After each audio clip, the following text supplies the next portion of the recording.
All right, guys, here we go again. Quick video today. I just got a press release from Governor Healey's office. This is not on the news yet. I've been getting these press releases for a few weeks now. I'm going to show you something here, okay?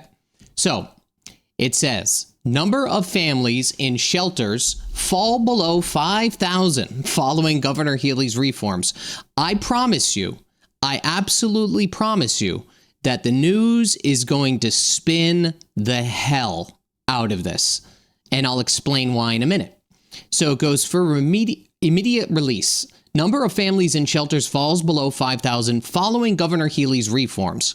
Governor Healey continues to reduce caseload, lower taxpayer costs, and exit more families to permanent housing. Keyword here, permanent housing. The number of families in emergency assistance shelters fell below 5,000 this week for the first time since July of 23. The number of hotels used for emergency shelters has been cut by more than half and is on track to eliminate the use of hotels by the end of the year. Approximately 75% of families seeking shelter are longtime Massachusetts families. Okay. This is a direct result. This is a direct I can't even read this. This is a direct result of actions taken by Governor Maura Healey to reduce caseload and costs to taxpayers. Additional reforms proposed by Governor Healey went into effect last Friday that will further build on this progress. These reforms include the elimination of presumptive eligibility for the shelter system and the limitation of stays to 6 months. We inherited an emergency shelter system that was on an unsustainable path. How long have I been saying that what they are doing is not sustainable? It is still not sustainable, and I'll explain why. Governor Healey, we've taken decisive action to reduce the number of families in shelters and lower the cost of the system, and we are getting results. Caseload is now down by 33% from its peak, and we have already reduced the use of costly hotels by more than half. We all benefit from helping families experiencing homelessness get back on their feet. That's why we've prioritized helping people get work authorizations, jobs, and permanent housing. Lieutenant Governor Kim Driscoll, as a result, we are seeing record numbers of families leaving shelters for better situations in which they can contribute to our economy and to our communities. And here is where they show total family shelter caseload since 2010. And as you could see, we had a massive spike from starting from, like, let's say the beginning of 22 all the way up to 2025. It's been absolutely crazy, the amount of people that have been coming here. And this is what happens when you are labeled by the public a sanctuary state. Okay, I don't care what anybody says, we are a sanctuary state.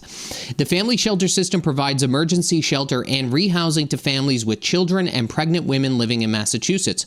More than half of the families in shelter are longtime Massachusetts residents.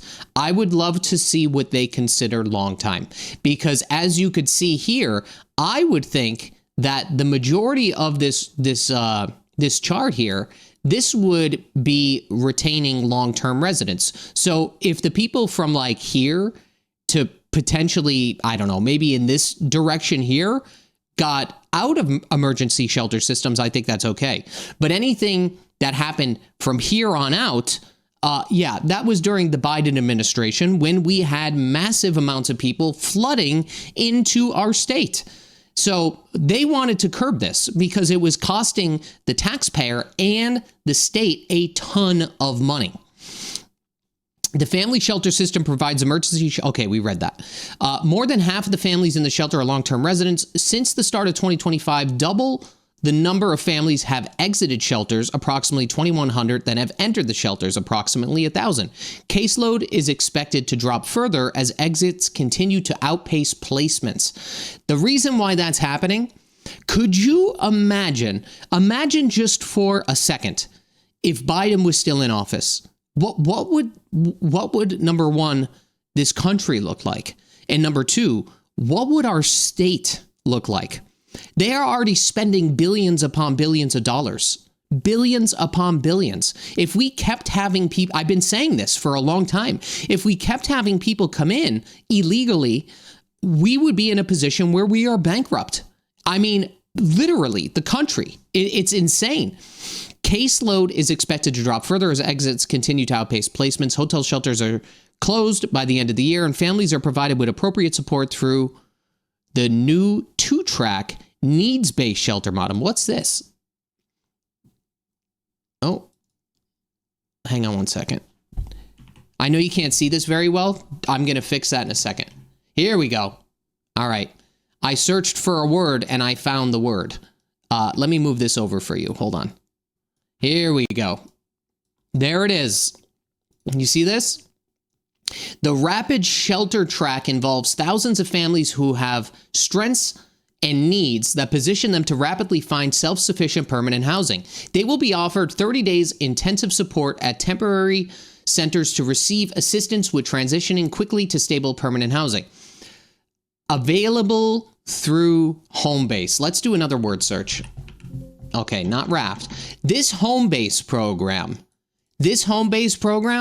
is essentially taking people that you see in this chart right here. It's taking these people out of that chart, and what's going on is they are being placed in Homebase. So essentially, what's going to happen is this. I'm sorry the video was, I cut myself off. I don't really care at this point. The fact of the matter is, people are exiting the emergency shelter systems. People are exiting the hotels. And what's happening is they are entering permanent housing, which is also being paid by the state and by the taxpayers. Just instead of keeping them in emergency assistance or emergency housing, whatever you want to call it, they're now being moved into apartment units and houses. And that's all that it is. That's all that this is. And what you're going to see is all of the news stations are going to report on this like this is and in one hand, it is a good thing that they're getting. I'm not discrediting that it's good that they're getting out of the emergency shelter system. But what happens is I feel like the news tries to spin this in the perception of that they're no longer here. And that's just not the case. They are here. They are just now within our communities and within our towns. That's what it boils down to. And that Homebase program, I need a lot of people. I have a future video coming out on that. That program, there is a lot going on with that program. A lot. Without saying too much, these landlords are in a position where they're being incentivized. Landlords are effectively being incentivized to take on people from the emergency shelter systems. You may ask yourself, Mike, how are they being incentivized? Well, you just think about how you could incentivize somebody that is looking to make money and turn a profit on a rental. Take it from there. That is what's going on. So it's going to be funny to see what the news media says about this, but these are the facts, right?